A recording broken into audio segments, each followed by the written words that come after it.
Matapos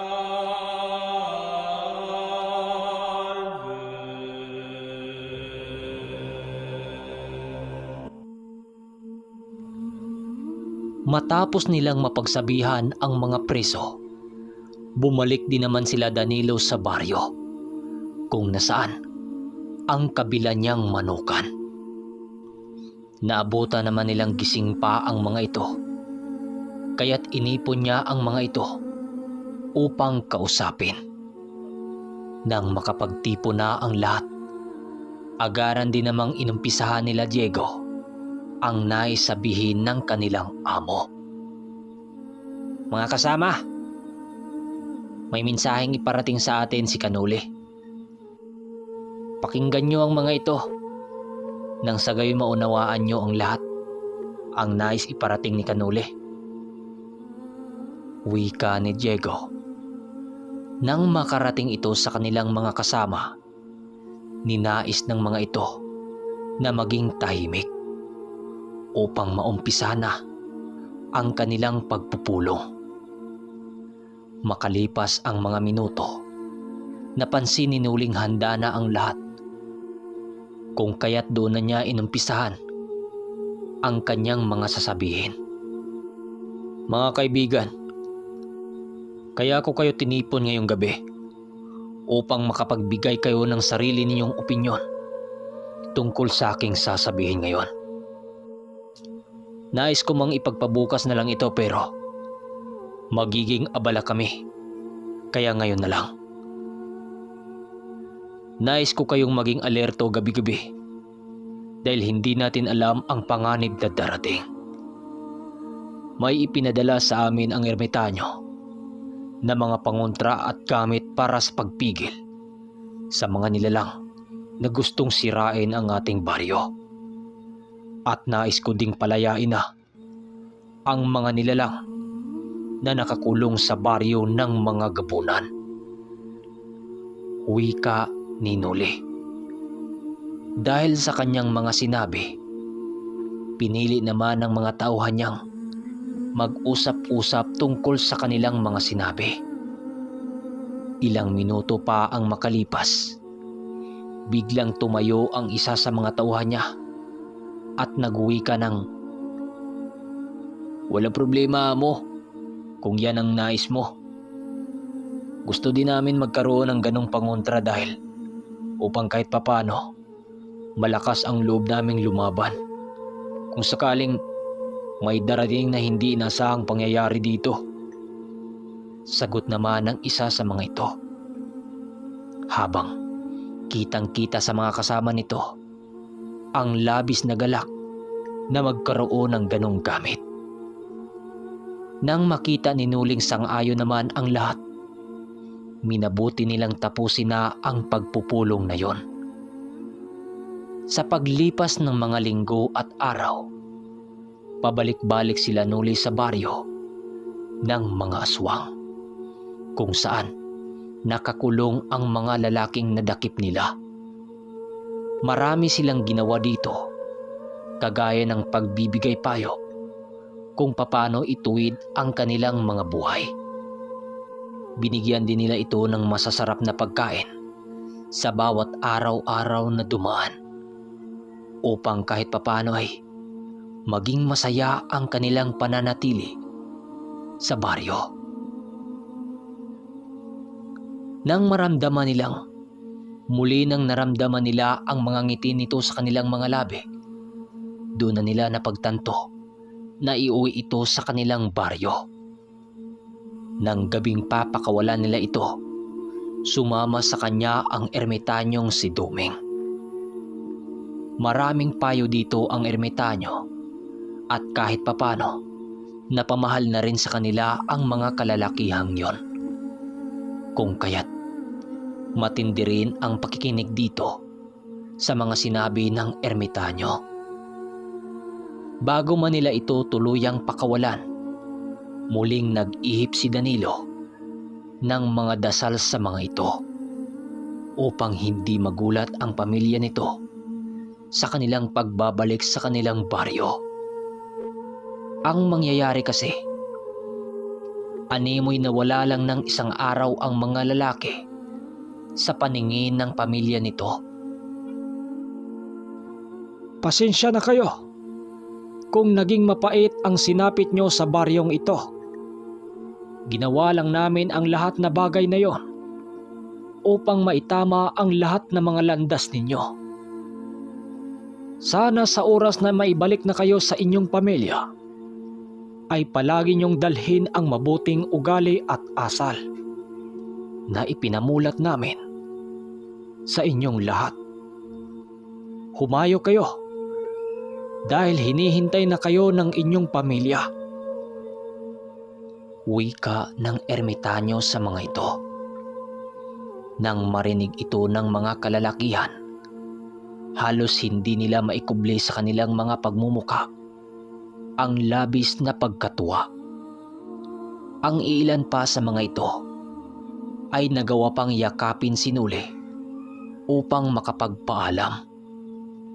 Matapos nilang mag-usap, pinili na ng mga itong maglakad ng dahan-dahan patungo sa kanilang mga tahanan. Kasabay ng paglisan ng mga ito ay ang pagbalik nila sa baryo ng mga gabunan upang magpasalamat dito. Nang sumapit na ang umaga, pinili nilang makababa na ng bundok upang makabalik sa kanilang baryo. Sa paglipas ng 3 araw, habang abala sila Nuli sa kanyang manukan, muling nag-uusap ang kanilang grupo. Isang tanghaling tapat, lumapit sa kanya ang ermitanyo. "Oh, Manong, naiinip ka ba sa kubo?" Wika ni Nuli. Pasensya ka na, iho, dahil naabala kita. Wala ka bang nakikitang kakaiba sa lugar?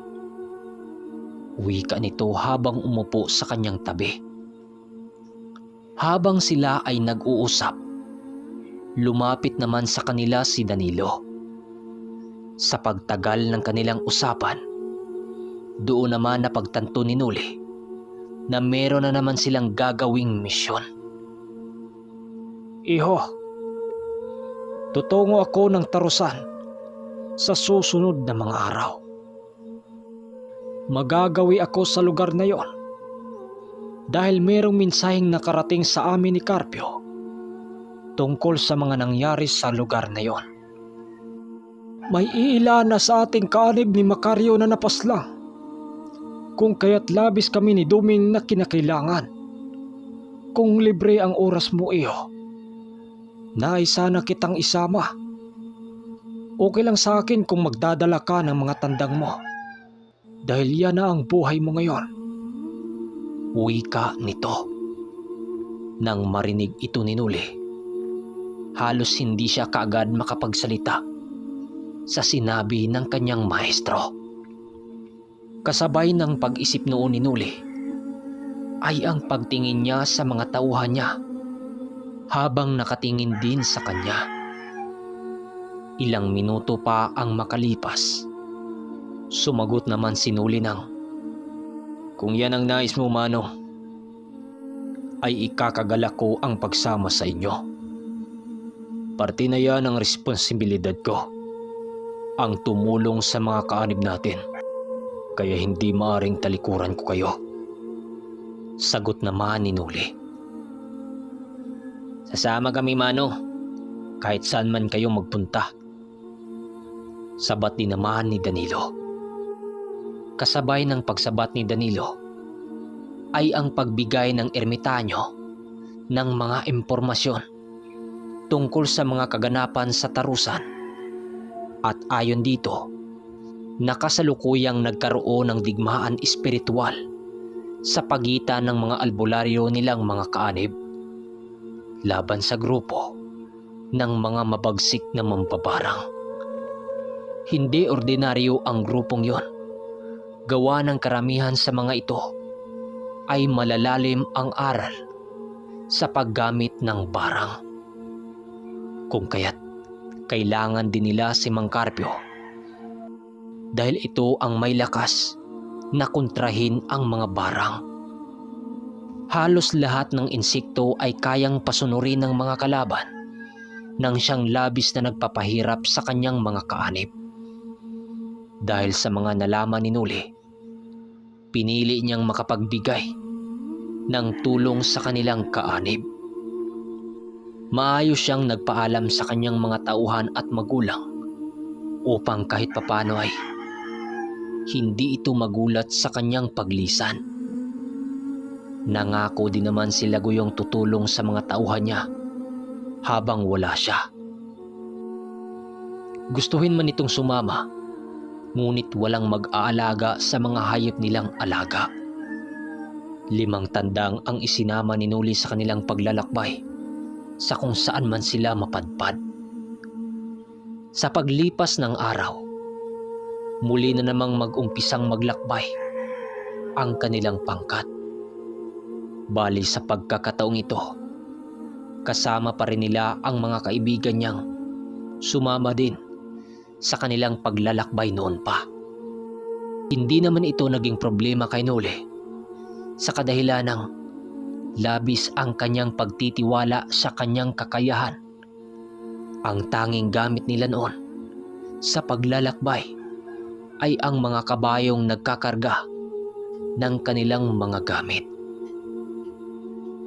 Sa pag-alis nila ng Altagan, napakaraming ibinili ng ama niya sa kanya. Nang makalayo-layo na sila sa baryo, muli na naman silang nadapo sa daang walang katao-tao.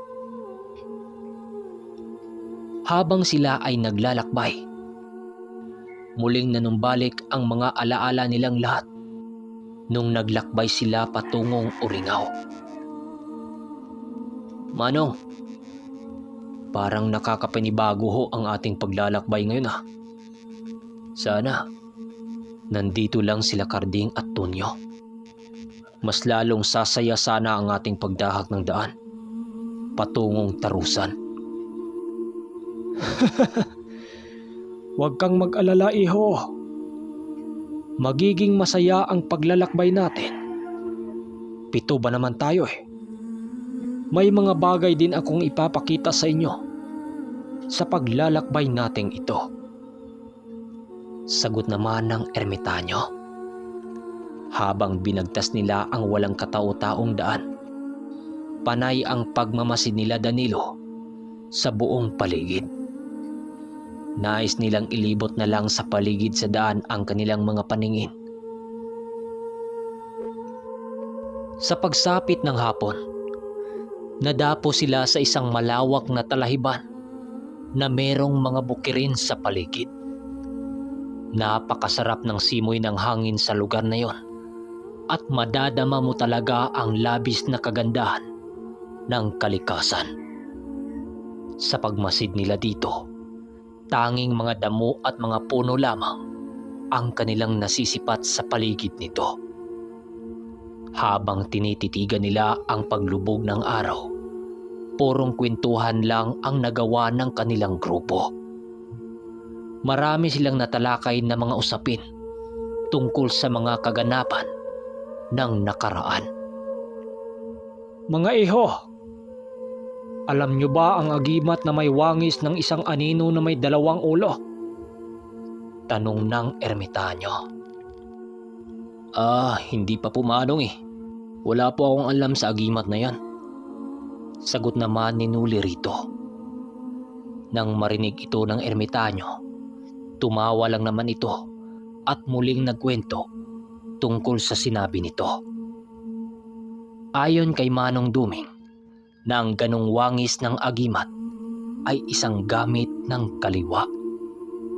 Nabuo ang agimat na yon ng isang taong may pagmamalabis na paghihiganti o makapanakit ng kanyang kapwa.